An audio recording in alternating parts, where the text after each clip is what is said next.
Manchester United search for a striker is really on. It's really ongoing, and Timo Werner talks have gone ahead to commence, and has been confirmed to us by a very huge correspondent coming in through from the Athletic for the club of Manchester United. Good evening. Hope you guys are really having fun wherever you are. This is Rock and David onto the United Matters channel. I hope you guys are really doing fun, are really doing fine wherever you are.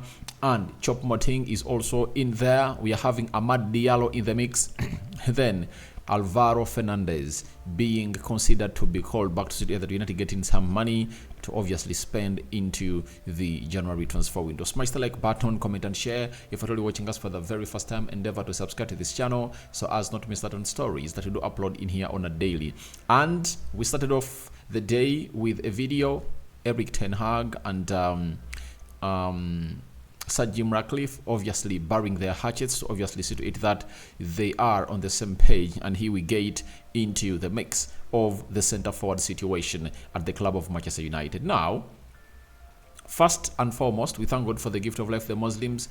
Barakallahu fikum, welcome back from the mosques, from your Jumha prayers, and let's continue to proceed as supposed to be. We started off with John Crossmirror works for the Mirror. Obviously, has told us that Timo Werner and Eric Max Chompeting have both emerged as serious targets for the club of Manchester United this month. And for Timo Werner, I reported this story last year that United have gone ahead to make contact with Timo Werner, and even Fabrizio Romano went ahead to obviously give it a go. Then after that, we got a story coming in from Laurie Whitwell. He's a United correspondent from the Athletic, confirmed us that contact has been made to check on the potential cost of RB Leipzig's Timo Werner, who has scored twice in 8 Bundesliga games this season. United are keeping an eye on the market for that kind of ready-made striker. So, United have gone ahead to make contact for Timo Werner, and they want to know exactly the cost, of Timo Werner. But I understand this is how any elite club really operates, because they'll go for Guirassy, they'll go for Max Choupo-Moting, they look at which other striker. They're like 4 or 5 strikers that United is looking at that they can get on the cheap. But for Timo Werner, all I want to say is we shouldn't obviously buy him permanently. And I don't think that we have money to purchase Timo Werner, unless otherwise he's at 20 million euros. That is it, because ever since he came in through at Chelsea, close to 50 million euros from RB Leipzig, he has been a flop, and Chelsea went ahead to obviously loan him back and then sell him back to RB Leipzig. But it shows you how Erik ten Hag is desperate looking in for a centre forward to come in through and really bring in experience at the club of Manchester United. For Timo Werner, what makes him special at the club of Man United is that he plays in 3 different positions. He can play as a right winger, he can play as a left winger, and he can lead the line. But if you look at the strikers that we are being linked to, I think Guirassy serves the best purpose, because all you want is an in and out striker. That is it. We want an in and out striker and who is in form. Timo Werner is fighting to obviously get back to his form, but I don't see him getting back to his form, because if he has failed to obviously make it at his team that obviously born and bred him into the game of football and he became a star, how is he going to make it at the club of Man United, where there is a lot of pressure to operate? I think if I'm Timo Werner, I don't allow to come to Man United. That is it. I don't allow to come to Man United. All I have to do is simple. I stay at RB Leipzig and fight for my position, or I get another team that I'm guaranteed to play all minutes regularly, and then team that has no pressure, because he needs to obviously get that spark to the player he was before he signed for Chelsea. And at Chelsea, he was one of those players that was not really clinical as he was at RB Leipzig.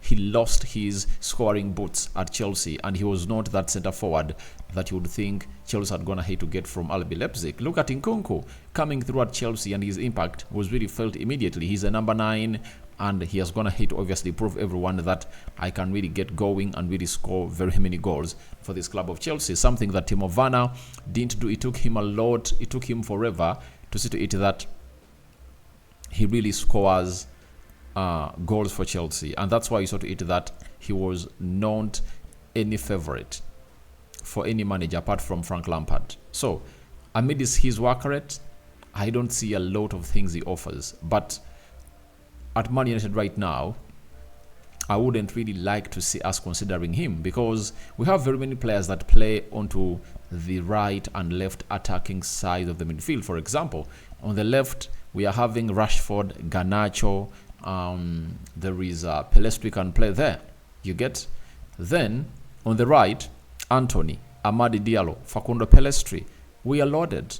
We are loaded onto those positions, and all you have to see is to see to it that this side of Man United really gets going in a way that they get in Guirassy, because we need an in and out striker. 27 years of age, he's scoring for fun, meaning that he'll come into the club of Man United and he'll hit the ground running. Why am I telling you he's gonna hit the ground running?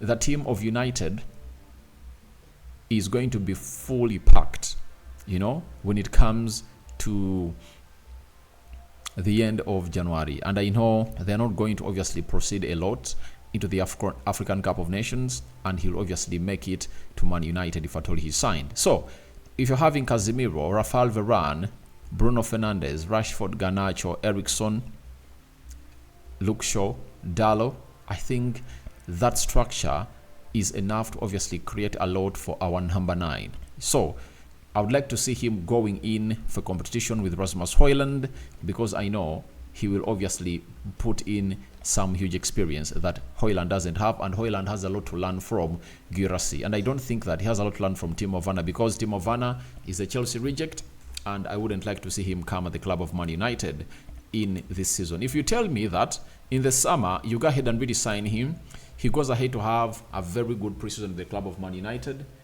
I really think that is the best purpose that he can serve for the club of Man United. But getting him in the January transfer window is not the right way. You tell me you're getting him in the summer, Ten Hag will work out to see to it that he fits into the team of Manchester United. So that is it for Timo Werner. But even Ekrem Konar, he's a global transfer expert from Turkey. He told us that Man United have opened talks to sign RB Leipzig's 27-year-old striker Timo Werner. The Germany is keen to return to the Premier League. Arsenal and Newcastle United could make an offer for Timo Werner. Now, Timo Werner is still a promising player, but I wouldn't sign him in the January transfer window. In the January transfer window, you sign players that are coming in through to obviously fill the gap. I no longer want plasters on the wound at the club of Man United. I want better and better strikers to come in through and redo the needful, like Guirassy, because we've seen him really score goals. And if at all you're going to watch the African Cup of Nations, keep an eye onto Guirassy because of the works that he puts up on the field of play. So that's all about Timo Werner. January transfer window, I don't really go for him. But if you tell me the summer, I would go for him, because Ten Hag can really turn him around and he can really take us more and more and more and more and more. Then we go to Álvaro Fernández. I ran a story that Benfica is interested in signing Álvaro Fernández, and we've been told by Cope that Álvaro Fernández could be recalled by Man United from his loan at Granada this month, as Benfica are interested in signing him. So, close to £6 million is what we are being offered to this guy, and I think calling him back will be the best option if at all there is a chance for him to go to Benfica. Benfica has proven to be one of those teams that have gone ahead to groom very many youngsters, and this guy needs that. He needs that immediately, because if you go to Benfica, you'll become a better player. And I know United will put on a sell-on clause, you know, and first refusal, that if at all they are selling this player, they have to first contact Man United, and if they're selling him to any other club, then Man United has to come in through and really get in what we call a sell-on clause, like of 20% or 30%. And you know how expensively Benfica sell their players. They sell them expensively, and we might see ourselves getting in more £10 million from this guy, because if he really goes ahead and meets the levels that we know he is capable of hitting, he can be sold for £50 million, and £50 million for 20% sell-on clause for Man United, or sell-on percentage, that is £10 million coming in through from the club of Man United. So I think recalling him back will be great if at all Benfica is serious on the player and they want to sign him. But Álvaro Fernández is a huge talent at the club of Manchester United. Press resistant, good going forward, good height, and Benfica is the right place for him to be. And if he goes there, plays in the UEFA Europa League and in the league, then next season he might be one of those highlights that we will be talking about in the summer transfer window of 2025. Lastly, do you know of how Amad Diallo felt when they told him that Man United is interested in him? We're here to let you know what this boy really went ahead to feel like when they told him that United is interested in you when he was at Atalanta. How was the story?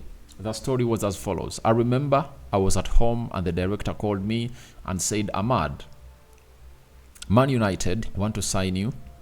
Then he said, really? United? No, you are joking. You're a joke. So he's like, yeah, really? Okay, give me the contract. I signed directly. So it was like when Man United went ahead to knock on the door, Amad Diallo saw it as a myth. But the fact was the club of Manchester United wanted to sign him, and that's why you saw to it that United cost close to 40 million pounds plus to sign the player. And I've seen people criticizing that signing, but with time, you'll understand that Man United went ahead to make a very quick decision to obviously bring in this player. Remember, he signed on the deadline day of the summer transfer window of 2020. I remember that's when Pelestri came in through, Amad Diallo came in through on the last day, Cavani came in through on the last day. The other player was Alex Telles. We signed 4 players on the deadline day, and that was under Ole Gunnar Solskjaer. So Amad Diallo has struggled to get into the starting 11 of Man United, and finally he got his debut under Erik ten Hag. They had already gone ahead to get his debut for Man United. Remember that header he scored at Old Trafford when they're beating AC Milan by 1-0, and he was loaned. But this time around looks like he has some more months to play for the club of Man United. No loan considered, and Erik ten Hag wants him as a very pivotal player at the club of Manchester United. So guys, thank you very much for watching through. Tell me your thoughts about first Timo Werner contact made by Man United as they inquire about the price of Timo Werner. I welcome in the comment section below. What do you make about Álvaro Fernández? Would you allow him to come at Man United and then be sold to Benfica? And lastly, Amad Diallo's reaction when he was told that Man United is truly interested in him, a player that we all have been waiting for to return because of his potential and his capability of the right attacking side of the midfield. All that and more are welcome in the comment section below. Rokan David is my name. It's a Friday. FA Cup is on. Tottenham Hotspur playing Burnley, and very many other sides really taking shape. So, what do you make about that? Don't forget to subscribe. Lower right bottom corner is the place to be. Smash the black button that has the word subscribe. After smashing it, hit the notification bell that will make you notified every time I upload a video onto this YouTube channel.